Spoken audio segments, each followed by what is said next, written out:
पश्चिम बंगाल में तृणमूल कांग्रेस की हार के बाद मुख्यमंत्री ममता बनर्जी ने कहा है कि वो चुनाव नहीं हारी हैं और इसलिए इस्तीफा नहीं देंगी।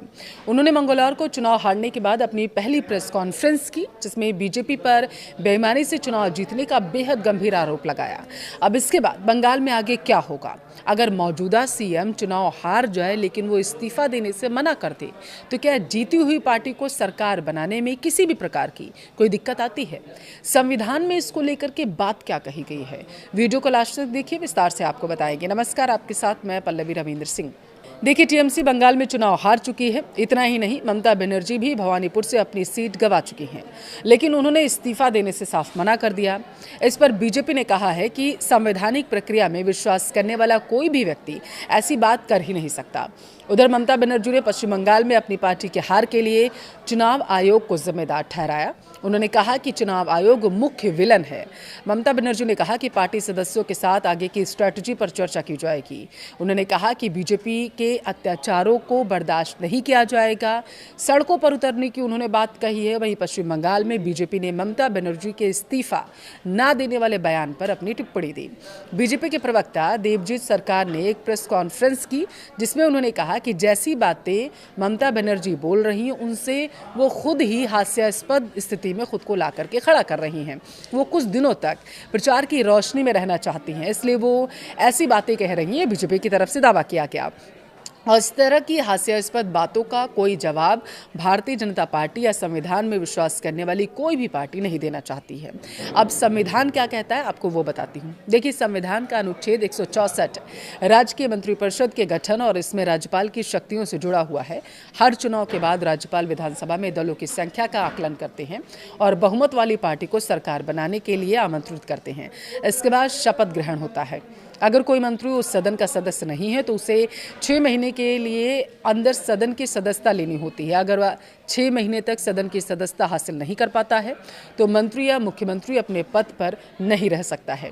संविधान का अनुच्छेद 164 एक कहता है कि मुख्यमंत्री राज्यपाल की इच्छा तक पद पर बने रह सकता है, लेकिन यह ध्यान देने वाली बात यह है कि अगर मौजूदा मुख्यमंत्री इस्तीफा नहीं देते हैं तो राज्यपाल अपने अधिकार का इस्तेमाल करते हुए मंत्रिपरिषद को बर्खास्त कर सकता है, जिसका हिस्सा मुख्यमंत्री भी होते हैं।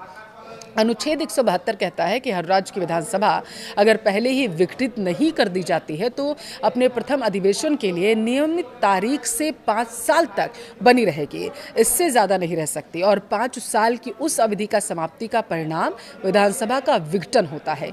अब विशेषज्ञ क्या कहते हैं, आप वो समझिए।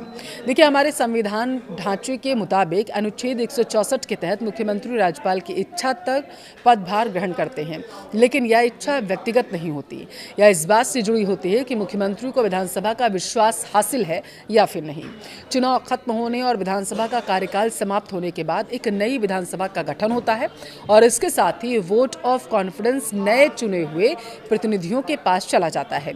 देखिए, संविधान में ये स्थापित परंपरा रही है कि निवर्तमान मुख्यमंत्री इस्तीफा देते हैं और नई सरकार के शपथ ग्रहण तक कार्यवाहक मुख्यमंत्री के रूप में कुछ समय के लिए अपने पद पर रहते हैं, कार्य करते हैं।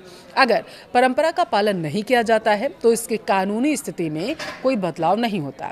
राज्यपाल अपनी इच्छा वापस ले सकता है और नई विधानसभा में बहुमत प्राप्त नेता को वो आमंत्रित कर सकते हैं शपथ ग्रहण के लिए। इसलिए इस्तीफा देने से इनकार करना कानून से ज़्यादा राजनीति का मामला ये लग रहा है। देखिए, संविधान सुनिश्चित करता है कि जिस मुख्यमंत्री के पास अब बहुमत का समर्थन नहीं है वह पद पर बने नहीं रह सकता। चुनाव जनादेश को खत्म कर देता है। इस्तीफा इसे केवल मान्यता देता है। अगर वह इस्तीफा नहीं भी देती हैं तब भी इससे कोई फर्क नहीं पड़ता। राज्यपाल उनसे अगले मुख्यमंत्री की शपथ लेने तक पद पर बने रहने को जरूर कह सकते हैं, लेकिन संवैधानिक प्रावधान कहता है कि कोई सरकार 5 साल से ज़्यादा जारी नहीं रह सकती। अगर ममता बनर्जी आज इस्तीफा भी दे दे तब भी राज्यपाल उनसे नए मुख्यमंत्री के शपथ लेने तक पद पर बने रहने को कहेंगे।